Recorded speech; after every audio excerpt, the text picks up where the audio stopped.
32 tahun. Selama itu, Indonesia ada di bawah satu kepemimpinan, sebuah era yang kita kenal sebagai Orde Baru.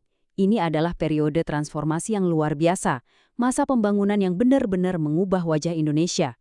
Tapi, seperti yang akan kita lihat, semua kemajuan ini ada harganya, dan harganya ternyata sangat mahal. Jadi pertanyaannya kan gimana caranya? Gimana bisa sebuah negara membangun ekonomi modern, tapi di saat yang sama pemerintahannya otoriter? Nah, kali ini kita akan coba bedah dua sisi dari koin yang sama. Di satu sisi ada kemajuan yang luar biasa, tapi di sisi lain ada kontrol ketat yang mencekam. Oke, untuk bisa paham soal Orde Baru, kita harus mundur sedikit ke akarnya. Semuanya itu berawal dari satu janji. Janji yang sangat kuat di tengah situasi yang waktu itu kacau balau. Janji stabilitas. Era inilah yang kita kenal sebagai Orde Baru yang berlangsung selama lebih dari 3 dekade. Misinya kedengarannya simpel, tapi ambisius banget. Pertama, bikin negara stabil dulu secara politik. Kedua, kalau udah stabil, baru deh kita genjot pembangunan ekonominya. Terus gimana caranya bikin stabil? Nah, ini dia strateginya, yang bisa dibilang radikal. Pemerintah itu mengambil alih kendali atas semua kekuatan politik. Tujuannya apa? Biar seluruh bangsa ini satu komando. Biar semua energinya fokus ke satu hal aja, pembangunan. Oke, kekuasaan terpusat. Tapi gimana cara teknisnya? Nah, ada satu pilar utama yang bikin ini semua jadi mungkin, yaitu peran militer yang sangat unik. Kebijakan ini namanya Dui Fungsi ABRI. Konsepnya sih simpel aja, tapi dampaknya, luar biasa. Intinya, militer itu nggak cuma ngurusin keamanan, tapi juga ikut main di politik dan pemerintahan. Dan inilah bisa dibilang tulang punggung dari kekuasaan Orde Baru. Lihat deh, efek dari Dui Fungsi ABI ini meresap kemana-mana. Anggota militer bisa duduk di parlemen, bisa jadi pejabat di kementerian. Jadi militer itu jadi kayak perpanjangan tangan penguasa. Akibatnya, kebijakan negara jadi kayak kebijakan penguasa. Dan kalau ada masalah politik, ya diselesaikannya pakai pendekatan ala militer. Nah, dengan fondasi stabilitas yang super terkontrol ini, barulah pemerintah Orde Baru bisa melancarkan program ekonomi mereka yang super ambisius. Inilah sisi positif dari koin yang tadi kita bahas. Dan semua kebijakan ekonomi ini dipandu oleh satu prinsip, namanya trilogi pembangunan. Dan formula ini dipegang teguh selama puluhan tahun loh. Jadi isinya apa sih trilogi ini? Ada 3 pilar yang nyambung satu sama lain. Pertama, stabilitas nasional. Ini fondasinya yang tadi kita udah bahas. Di atas itu pilar kedua, pertumbuhan ekonomi yang tinggi. Digenjot terus. Nah, yang ketiga, setidaknya di atas kertas ya, adalah pemerataan. Jadi hasil pembangunannya harus bisa dirasakan semua orang. Oke, trilogi itu kan konsepnya. Nah, cara mewujudkannya gimana? Pemerintah bikin rencana yang super terstruktur. Namanya Repelita. Rencana pembangunan 5 tahun. Jadi, setiap 5 tahun sekali, ada target baru yang harus dicapai. Mulai dari urusan pangan, pakaian, sampai ke industri berat. Terus, berhasil nggak rencananya? Jawabannya, coba Anda lihat sendiri angkanya. Ini gila sih. Dalam waktu kurang dari 30 tahun, pendapatan per kapita kita lompat dari cuma $70 jadi lebih dari $1.000.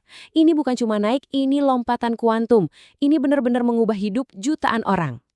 Dan kalau kita ngomongin prestasi, mungkin nggak ada yang lebih simbolis dari ini.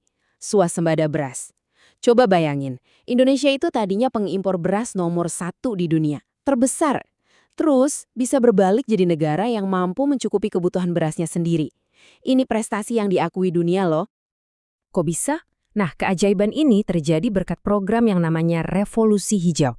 Ini intinya adalah modernisasi pertanian besar-besaran. Pakai bibit unggul, pupuk, pestisida, irigasinya dibenerin, semuanya demi satu tujuan, meningkatkan hasil panen secara drastis. Oke, ekonomi tumbuh pesat, negara stabil. Kedengarannya sempurna banget kan? Tapi, sekarang waktunya kita balik koinnya. Karena semua kemajuan tadi ada harganya. Nah, di bagian ini, kita akan lihat sisi lain dari ceritanya. Apa sih harga politik, ekonomi, dan sosial yang harus dibayar di balik angka-angka pertumbuhan yang kelihatannya keren banget itu?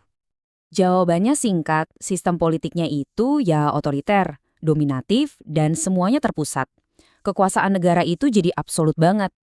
Dan kontrolnya itu nyata banget, Gimana bentuknya? Pers dibungkam, gerak-gerik mahasiswa diawasi ketat, sistem perwakilan di parlemen itu ya cuma formalitas aja. Pemilu ada tapi ya gitu-gitu aja hasilnya, Golkar yang menang. Semua organisasi apapun itu wajib berasaskan Pancasila. Ini jadi semacam alat buat menyeragamkan semua pemikiran. Nah, di dalam sistem yang tertutup dan terpusat kayak gini, muncullah penyakit yang jadi warisan paling gelap dari era ini. Apa itu? KKN, korupsi, kolusi, dan nepotisme. Dan ini bukan korupsi recehan loh, ini udah jadi sistem. Batas antara bisnis sama kekuasaan itu jadi abu-abu yang akhirnya melahirkan konglomerat-konglomerat raksasa yang dekat dengan kekuasaan. Pembangunan yang ngebut itu juga ninggalin banyak masalah. Kesenjangan ekonomi makin lebar, antara si kaya dan si miskin, antara pusat dan daerah. Kekayaan dari daerah kayak disedot ke Jakarta, bikin banyak yang nggak puas. Belum lagi utang luar negeri yang numpuk. Dan ya, revolusi hijau yang sukses itu ternyata juga bikin lingkungan rusak dan banyak jenis padi lokal kita yang asli jadi hilang. Jadi, setelah kita lihat dua sisinya, sisi terang dan sisi gelapnya, gimana dong kita harus melihat warisan Orde Baru ini? Jelas banget ya, ini adalah warisan yang super kompleks dan sampai sekarang pun masih jadi perdebatan. Tabel ini kayaknya merangkum dilemanya dengan pas banget. Di satu sisi ada dampak positifnya, pertumbuhan ekonomi, stabilitas, bisa swasembada pangan. Ini nggak bisa kita pungkiri. Tapi di sisi lain, ada dampak negatifnya, pemerintahan otoriter, KKN yang merajalela, kesenjangan ekonomi. Dan penting untuk diingat, ini bukan dua cerita yang beda. Ini adalah dua sisi dari satu koin yang sama, satu warisan yang utuh. Dan ini mungkin pertanyaan paling penting yang tersisa buat kita renungkan. Gimana caranya sebuah bangsa bisa berdamai dengan warisan yang isinya kemajuan, tapi juga penindasan? Mempelajari Orde Baru itu ngajarin kita satu hal penting, bahwa kemajuan dan represi itu ternyata bisa jalan bareng. Sejarah inilah yang membentuk Indonesia yang kita kenal sekarang, dan dampaknya masih kita rasakan. Ini ninggalin kita dengan pertanyaan besar. Gimana caranya kita menyimbangkan antara pembangunan, demokrasi, dan juga keadilan?